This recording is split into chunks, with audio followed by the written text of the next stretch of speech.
তো hello friends, আজকে আমরা চলে এসেছি একটি নতুন ভিডিওতে। আজকে আমি আপনাদেরকে দেখাবো কিভাবে আপনারা ক্রিয়েটিভ লোগো তৈরি করবেন।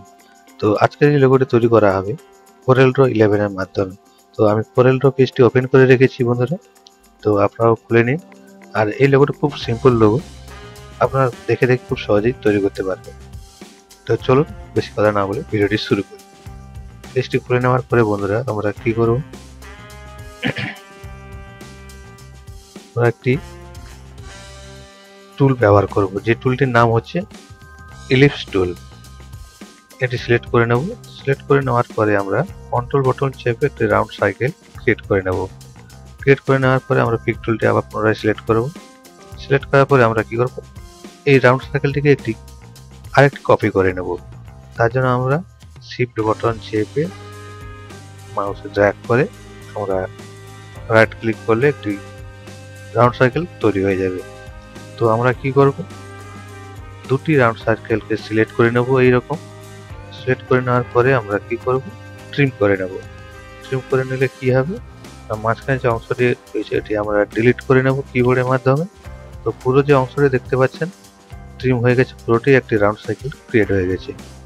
তো আমরা কি করব, এই যে রাউন্ড সার্কেলটিকে আমরা কন্ট্রোল বাটন চেপে লেফট সাইড বরাবর কপি করে নেব। এরকম কপি আমরা আরেকটিও কপি করে নেব কিবোর্ডের মাধ্যমে কন্ট্রোল ডি চেপে। এরকম তিনটি রাউন্ড সার্কেল আমরা কপি করে নিয়েছি। তো এরপরে আমরা দেখুন এখানে বোঝায় একটু অসুবিধা হতে পারে, তো আমি একটু জুম করে নিচ্ছি। তো রাইট সাইড বরাবর যে রাউন্ড সার্কেলটি রয়েছে ওটিকে আমরা ব্ল্যাক কালার ফিল করে নিচ্ছি, আর লেফট সাইড বরাবর রয়েছে রাউন্ড সার্কেলটি ওটিকেও আমরা ব্ল্যাক কালার ফিল করে নেব। দিয়ে কি করব, আমরা কিবোর্ডের মাধ্যমে শিফট টিপে পেজ ডাউন করে নেব। পেজ ডাউন করে নিয়েছি। এরপর মিডলের যে অংশটি রয়েছে রাউন্ড সার্কেল ওটাকে আমরা দেখতে পাচ্ছি না, ওই দেখুন টপ বরাবর দেখা যাচ্ছে, ওই অংশটিকে আমরা সিলেক্ট করে নেব। সিলেক্ট করে নেওয়ার পরে আমরা হোয়াইট কালারটা ফিল করে নেব। তো ফিল করে নেওয়ার পরে বন্ধুরা আমরা এই হোয়াইট কালার আর লেফট সাইড বরাবর যে রাউন্ড সার্কেলটি রয়েছে ব্ল্যাক কালার, কিবোর্ডের মাধ্যমে শিফট বাটন চেপে পেজ ডাউন করে নেব। তো এরকম প্রথম রাউন্ড সার্কেলটির নিচে চলে যাবে। তো আমরা একটু রাউন্ড সার্কেলটিকে একটু অ্যাডজাস্ট করে নেব।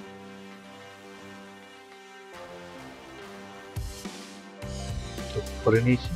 তো বন্ধুরা দেখুন এরকম তিনটে রাউন্ড সার্কেল ক্রিয়েট হয়ে গেছে। তারপরে আমরা কি করব, প্রায় দুটো বেস তিনটে সার্কেলকে সিলেক্ট করে নেব। সিলেক্ট করে নেওয়ার পরে আমরা লেফট সাইড থেকে হালকা একটু চেপে নেব। চেপে নেওয়ার পরে দেখুন এরকম একটি সার্কেল ক্রিয়েট হয়ে গেছে। তো দেখতে খুব একটা ইউনিক টাইপের লাগছে বন্ধুরা। তো আমরা কি করব, পুনরায় আবার ওটিকে সিলেক্ট করে আউটলাইনটি আমরা নান করে নেব। নান করে নিয়েছি। এবার বন্ধুরা আমরা এটিকে কালার ফিল করে দেখাবো। কালার ফিল করলে আর একটু উজ্জ্বলতা বেড়ে যাবে, আপনাদের বুঝতেও সুবিধা হবে। তো আমরা এটিকে লেফট সাইডে রেখে নিচ্ছি, রাইট সাইড বরাবর আমরা কপি করে নিচ্ছি। কপি করে নেওয়ার পরে বন্ধুরা দেখুন আমরা নিচের যে অংশটি রয়েছে, নিচের অংশটিকে আমরা অরেঞ্জ কালার ফিল করে নেব। এইভাবে অরেঞ্জ কালার ফিল করে নিয়েছি। ফিল করে নেওয়ার পরে বন্ধুরা উপরে যে কালারটি রয়েছে আমরা গ্রিন কালার ফিল করে নেব। তো দেখুন খুব সুন্দর লাগছে এই রাউন্ড লোক সার্কেলটিকে। তো আমরা পুনরায় দুটোকে সিলেক্ট করে আরেকটু আমরা দু সাইড বরাবর চেপে নেব। তো দেখতে আরেকটু ইউনিক লাগবে। এরপরে আমরা কি করব বন্ধুরা, আমরা দুটোকে সিলেক্ট করে গ্রুপ করে নেওয়ার পরে আমরা কি করব, এই মাঝখানে একবার ক্লিক করলে রাউন্ড অপশনটি চলে আসবে। সেন্টারের যে অপশনটি দেখতে পাচ্ছেন, এই সেন্টারের অপশনটিকে আমরা কন্ট্রোল বটনে নিয়ে চলে আসবো।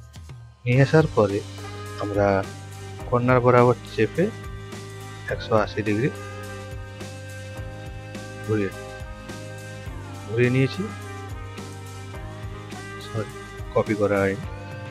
এবং রাউন্ড সার্কেল বরাবর আমরা করে নেওয়ার পরে রাইট ক্লিক করে কপি করে নেব। তো কপি করে নিয়েছি।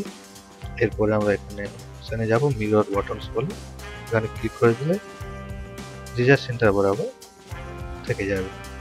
এরপরে আমরা নিচের অংশটিকে সিলেক্ট করে নেব, ট্রান্সপারেন্ট করে নেব। তো এখানে দেখতে পাচ্ছেন ইন্টারঅ্যাক্টিভ ট্রান্সপারেন্ট টুল, এটিকে সিলেক্ট করে নেব।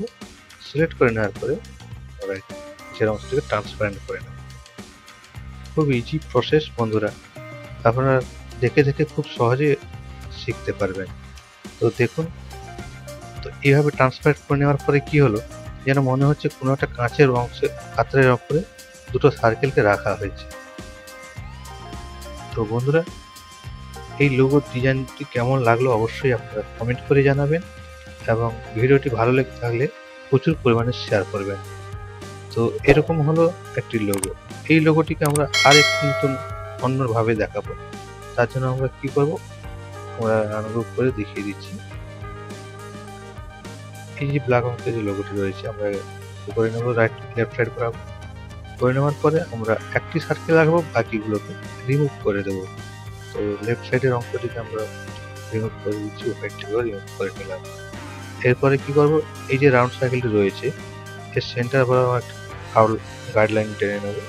এইভাবে টেনে নেওয়ার পরে বন্ধুরা, এরপরে আমরা রেক্ট্যাঙ্গেল টুলের মাধ্যমে রেক্ট্যাঙ্গেল টুলের যে টুলটি রয়েছে এটি সিলেক্ট করে নেওয়ার পরে আমরা একটি রেক্ট্যাঙ্গুলার টুলের মাধ্যমে স্কোয়ার বক্স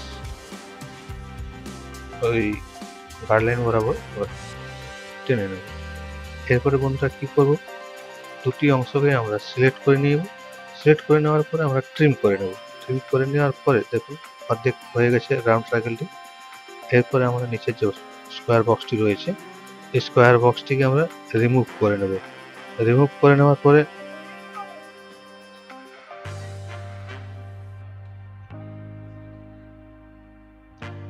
রিমুভ করে নিয়েছি। এরপরে আমরা কি করব, এই রাউন্ড সার্কেলটিকে হালকা একটু চেপে নেব, ডিম্বাকৃতি টাইপের লাগবে। তো দেখুন বন্ধুরা, খুব easy process, step by step দেখবেন, না হলে বন্ধুরা কিছুই শিখতে পারবেন। তো এরপরে আমরা এই সার্কেলটিকে, হাফ সার্কেলটিকে 3বার কপি করে নেব, লেফট সাইড বরাবর 3বার কপি করে নেব। আমাদের 3বার কপি করা হয়ে গেছে।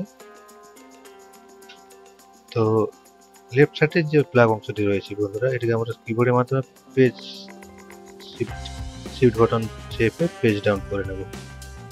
আর রাইট সাইড বরাবর যে অংশটি রয়েছে ওটা তো পেজ আপ থাকবে, আর মিডল অংশটিকে আমরা হোয়াইট কালার ফিল করে নেব। তো দেখুন এইভাবে। তো রাইট সাইড বরাবর যে ব্ল্যাক হাফ সার্কেলটি রয়েছে ওটি পেজ আপ করা হয়নি, পেজ আপ করলে এইরকম চলে আসবে। তো দেখুন হাফ সার্কেল আমাদের ক্রিয়েট হয়ে গেছে। ক্রিয়েট হয়ে যাওয়ার পরে আমরা কি করব, গ্রুপ করে নেব। গ্রুপ করে নেওয়ার পরে আমরা এই সিলেক্ট অবস্থায় আরেকবার ক্লিক করলে রাউন্ড অপশনে চলে আসবে। সেই পুনরায় আমরা সেন্টারের যে অংশটি রয়েছে বটন নিয়ে চলে আসবে।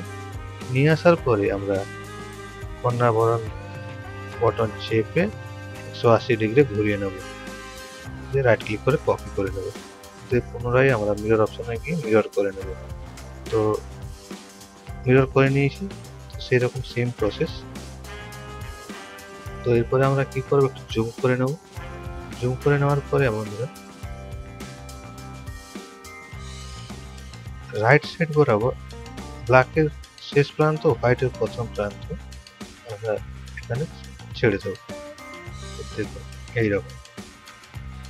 তো এবার দেখুন বন্ধুরা, এই লোগো ডিজাইনটি দেখতে খুব সুন্দর একটি ইউনিক ডিজাইনের লোগো ক্রিয়েট হয়ে গেছে। তো আশা করি আপনাদের লোগোটি অবশ্যই ভালো লেগে থাকবে। যদি ভালো লেগে থাকে বন্ধুরা অবশ্যই আপনারা কমেন্ট করে জানাবেন, আর প্রচুর পরিমাণে ভিডিওটি শেয়ার করে দেবেন। আর যারা আমার চ্যানেলে সাবস্ক্রাইব করে রেখেছেন তাদেরকে অসংখ্য ধন্যবাদ আমার চ্যানেলের সঙ্গে জুড়ে থাকার জন্য। আর যারা নতুন বন্ধুরা আমার এই চ্যানেলে ভিজিট করেছেন, এই ভিডিওটি দেখছেন, তাদেরকে বলবো আপনারা অবশ্যই চ্যানেলটিকে সাবস্ক্রাইব করে দেবেন, পাশে থাকা বেল আইকনটি অল করে দেবেন। পরবর্তীকালে যে ভিডিওগুলি নিয়ে আসবো তার নোটিফিকেশন সবার আগে আপনাদের কাছে পৌঁছে যাবে। তো এরপরে কি করবো, ডাউন সাইকেল অবস্থায় সেন্টারের অংশটিকে চেপে আমরা বটনে নিয়ে চলে আসবো। কর্নার বটন চেপে আমরা 180 ডিগ্রি ঘুরে নেব। ঘুরে নিয়ে কপি করে নিয়েছি। এরপরে আমরা মিরর অংশ বটনটি রয়েছে মিরর করে নিলাম। করে নেওয়ার পরে বন্ধুরা এরপরে আমরা ট্রান্সপারেন্ট টুলের মাধ্যমে ট্রান্সপারেন্ট করে নেব। এইভাবে আমরা ট্রান্সপারেন্ট করে নেব যেন মনে হবে কাঁচের পাত্রের মধ্যে এই হাফ সার্কেল লোগোটি রয়েছে। তো আজকের পর্যন্ত এইটুকু, দেখা হচ্ছে পরের ভিডিওতে।